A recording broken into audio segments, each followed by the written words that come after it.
Masa tu aku tengok jam dah nak pukul 2 pagi. Benda tu ada dekat sini. Ataupun anak aku ditemani oleh benda tu daripada rumah kakak aku tadi sampailah ke sini.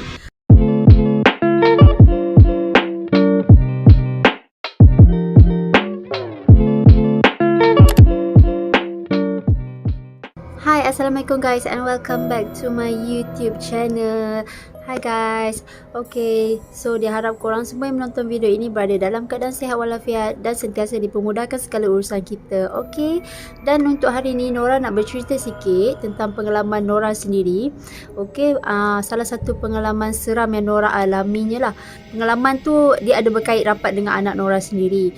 Okay, so Nora antara yang berada dalam keadaan ataupun situasi itu. Okay guys, so cerita dia bermula begini.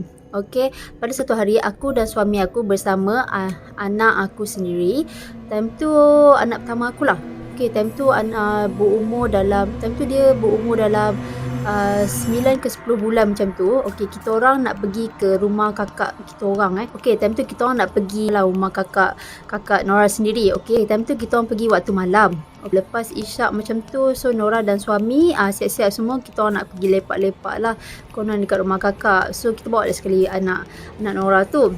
Okay, so dah sampai rumah kakak tak jauh dari situ. Tak jauh daripada rumah Nora, dalam 5 ke 6 minit macam tu saja. So sampai kat rumah kakak semua, kita orang lepak-lepak, borak-borak, semua makan. So dalam dah pukul 11.30 dekat nak pukul 12 macam tu lah. Okay, dalam pukul 11 dekat nak pukul 12 macam tu, tiba-tiba anak Nora dengan tiba-tibanya menangis tak tentu arah tau. Dia menangis sekuat hati sangat-sangat. Dia menangis sambil tutup mata. Bayangkan baby dalam berumur 9 ke 10 bulan macam tu. Okay, 10 ke 11 bulan lah macam tu. Okay, dia menangis sekuat hati dia sambil tutup mata macam tu. Okay, so kita yang dengar ni rasa macam dah tak sedar hati. So Nora time tu rasa macam memang dah tak sedar hati. Aku cakap, kenapa pula dengan anak aku ni kan? So masa tu dah rasa macam tak sedar hati. Okay, kenapa dia tiba-tiba nangis? Okay, so aku dengan suami pun decide. Aku cakap, tak apalah, kita tak payah tidur rumah kakak aku lah malam ni. So aku cakap, jom kita balik rumah kan. So aku cakap dengan kakak aku terpaksa balik rumah. Okay, and then lepas tu kita orang masuk je dalam kereta. Anak aku yang menangis tak esak-esak, sekuat hati menjoget apa semua tu. Dia masuk dalam kereta je, dia terus dia terus diam. Dan aku macam, kenapa ni kan? Takkan rumah kakak aku tu ada something kan? Takkan anak aku ada benda pula yang kacau dia? So aku rasa macam, okay fine, aku buat keputusan betul sebab aku dah ajak suami aku balik rumah dan anak aku pun dah okay dalam kereta, dia senyap. So aku bagi dia minum susu semua macam biasa.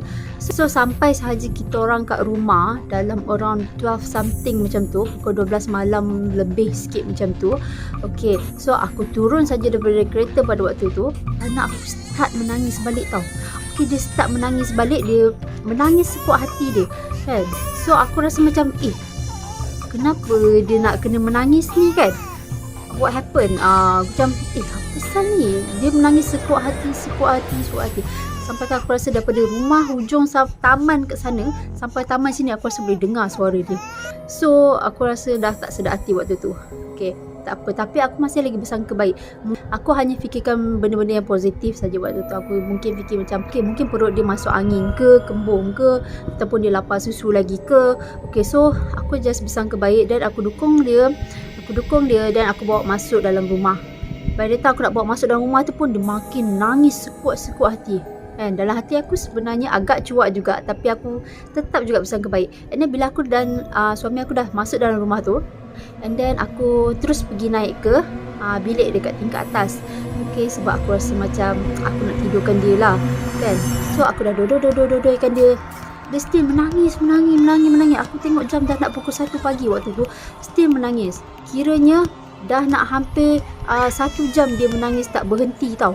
So aku macam, okay fine, aku tepuk badan dia, aku bagi dia susu, aku sapu minyak, tapi masih lagi menangis. So aku cakap, ini mesti ada something yang ikut, ataupun mesti ada something, benda yang mengacau anak aku ni daripada tadi, ataupun anak aku ditemani oleh benda tu daripada rumah kakak aku tadi sampailah ke sini. Aku rasa So aku memang dah rasa tak sedap hati sebab semua benda aku dah buat, anak aku masih lagi menangis. Kita baca-bacalah ayat-ayat Al-Quran, semua ayat kursi, semua kita orang baca. Okey, bila kita dah baca tu, dan suami aku cakap kita kena buka sekali tingkap master bedroom ni sambil-sambil kita baca, supaya kalau macam betul lah let's say benda tu memang ada, memang ikut anak aku daripada tadi, so that bila kita orang baca ayat Al-Quran tu, benda tu akan keluar melalui tingkap daripada rumah kita. So aku pun buka lah tingkap kat bilik aku tu. Aku buka tingkap seluas-luasnya dekat bilik aku tu pada pukul 1 hampir ke 1:30 pagi lah macam tu. So kita orang pun dalam bilik tu nak tenangkan anak kita orang baca lah ayat kursi banyak-banyak dan tiba-tiba suami aku cakap, tengah-tengah aku sibuk membaca ayat kursi sekuat hati, ayat Al-Fatihah semua 3 ku, aku tiup-tiup dekat ubun anak aku semua. And then tiba-tiba lagi aku cakap, Ibi, okay, dengar nak cakap ni.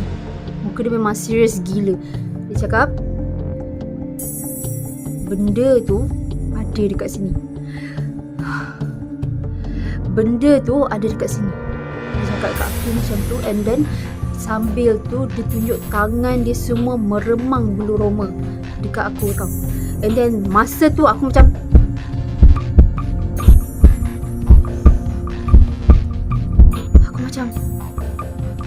okay. So masa tu aku macam tu jantung aku macam duk. Jantung aku berdegup laju gila-gila time tu dan meremang habis satu badan aku masa tu. Dengan anak aku yang tengah menangis kuat hati sambil tutup mata kan. Sambil tutup mata gila-gila tak buka tu. Hampir 1 jam tak buka. Tutup je mata kan. So memang aku dah meremang habis. Lepas tu suami aku dia cakap apa tau. Dia cakap benda tu memang ada dalam ni. Tolong baca ayat kursi kuat-kuat. Okay. Dia baru sahaja lalu dekat sebelah. Okay. Maksudnya dekat sini benda tu memang ikut kita orang balik rupanya. Okey, benda tu ikut anak aku, ikut kita orang balik ke rumah kita orang daripada rumah kakak aku. Okey, sebab apa? Sebab suami aku dia terasa macam seakan ada haba panas yang lalu kat sebelah dia waktu tu. So memang agak terkejut juga bila aku dengar, dan aku masih lagi bersangka positif pada waktu tu. And then aku pun macam okey, aku terus ambil anak aku yang tengah menangis kuat hati tu.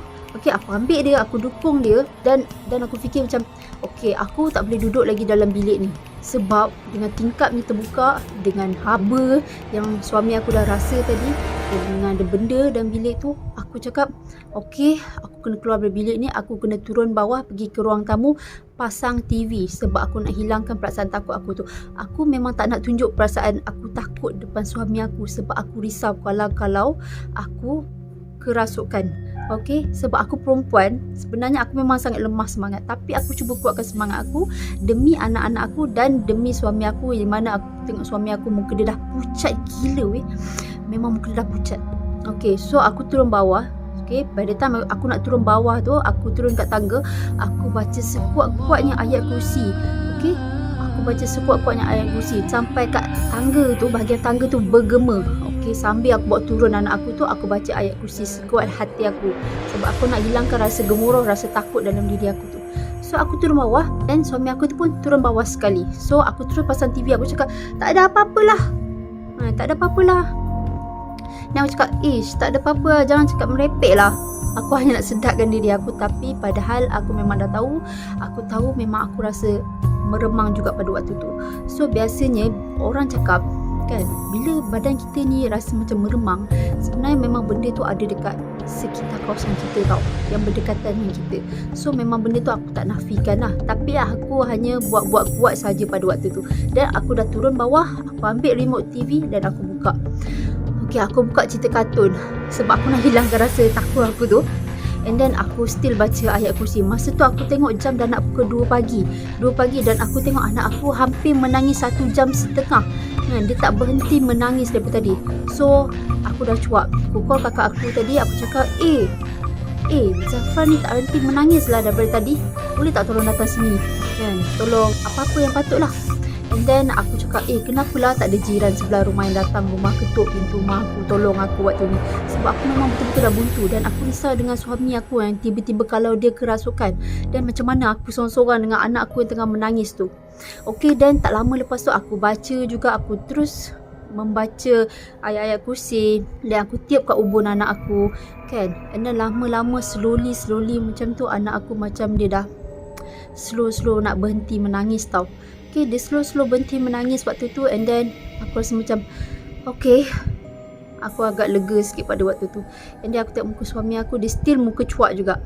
Okay, so aku tengok anak aku dah nak berhenti menangis. So tak lama lepas tu, 10 minit lepas, aku call kakak aku, dan kakak aku sampai.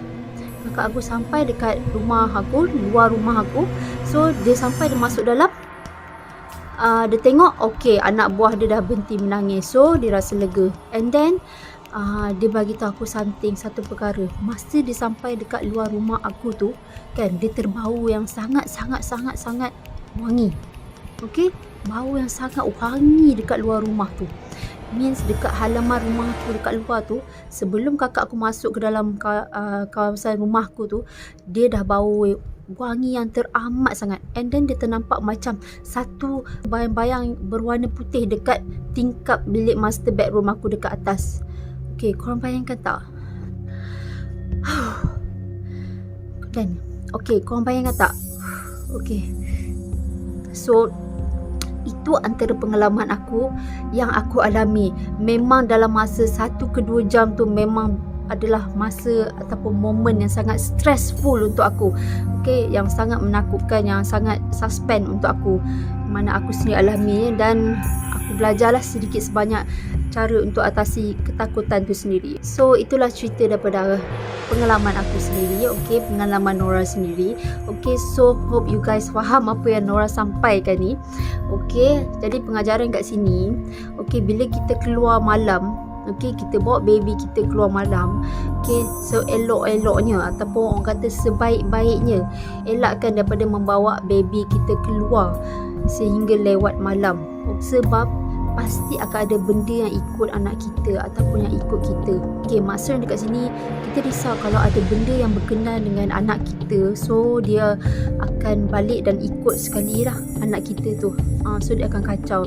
Sebab itulah anak aku menangis kuat hati tanpa buka mata. Mungkin benda tu ada dekat sebelah dia. Sampai sini saja yang Nora nak share dengan korang. Okay, ini adalah salah satu pengalaman yang Nora alami. So, akan datang Nora akan buat lagi video-video pengalaman daripada Nora sendiri. Apa yang Nora alami dengan cerita-cerita ataupun pengalaman seram mistik ni. Okay, so kalau korang suka video Nora untuk kali ni, jangan lupa tekan butang like, subscribe dan turn on notification juga untuk dapatkan update daripada Nora. Okay, so thank you so much for watching sampai habis. Thank you. Okay, assalamualaikum, bye bye.